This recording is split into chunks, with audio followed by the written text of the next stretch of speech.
Bonjour à toutes et à tous, bienvenue sur notre chaîne Au cœur de l'éveil et merci d'être à l'écoute. Aujourd'hui nous parlerons des blessures de l'âme, cours numéro 2. D'où viennent-elles et que sont-elles? Si au terme de l'écoute cela vous a plu, n'hésitez pas à liker, à partager ou à vous abonner. Ainsi vous serez informé de toutes les nouveautés rapidement. Les blessures de l'âme. Nous avons constaté dans un premier cours que les blessures de l'âme étaient une des racines de notre mal-être.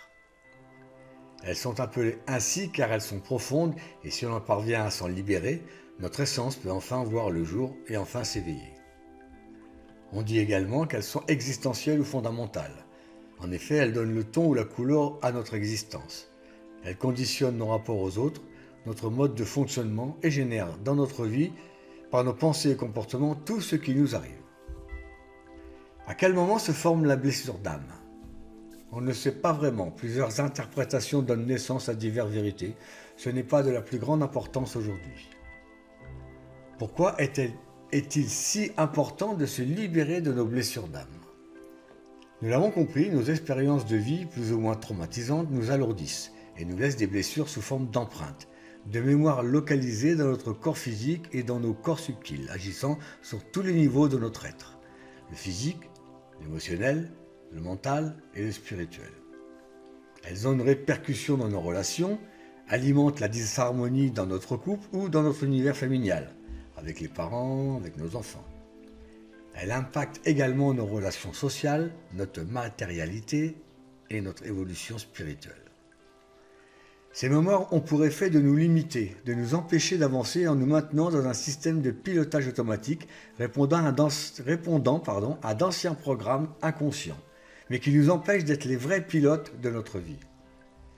En travaillant sur elles, nous nous libérons des chaînes de notre passé et nous ferons vraiment évoluer nos relations. Nous vivrons plus en harmonie avec nous-mêmes et par ricochet avec les autres. Nous attirerons à nous des expériences de vie plus harmonieuses. Peut-on éviter les blessures à nos enfants ? La connaissance de nos blessures et de leurs conséquences peut nous aider à changer nos comportements. Ainsi, nous permettrons à nos enfants de guérir plus vite, de se révéler et de prendre leurs responsabilités. Comment guérir de nos blessures d'âme ? Comme nous n'avons toujours pas la mémoire de ce qui s'est passé quand nous étions petits ou avant de naître, nous allons accuser un de nos parents avec qui nous avons vécu cette blessure en premier.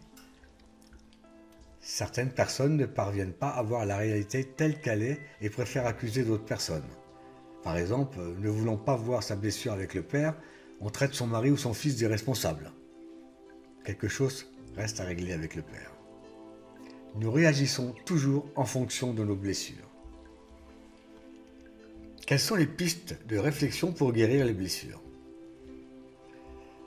Reconnaître la blessure chez soi et chez les autres.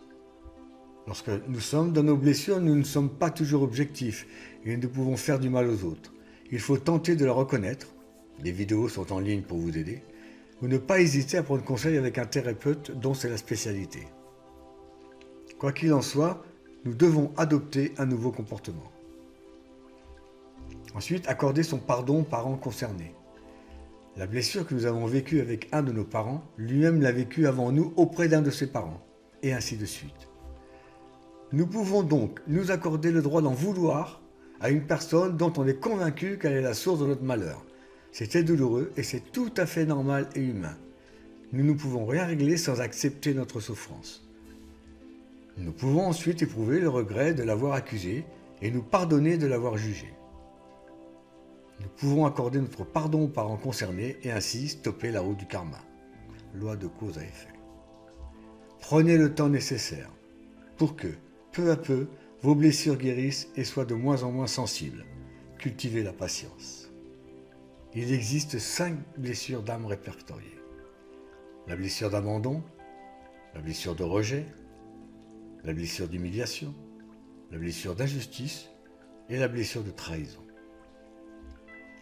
Les prochaines vidéos pour découvrir une à une les 5 blessures. Si vous voulez en savoir un peu plus sur nous et nos activités, nos formations, nos ateliers et nos soins, nous vous invitons à visiter notre site facilitons-nous-la-vie.com ainsi que notre page Facebook Au cœur de l'éveil.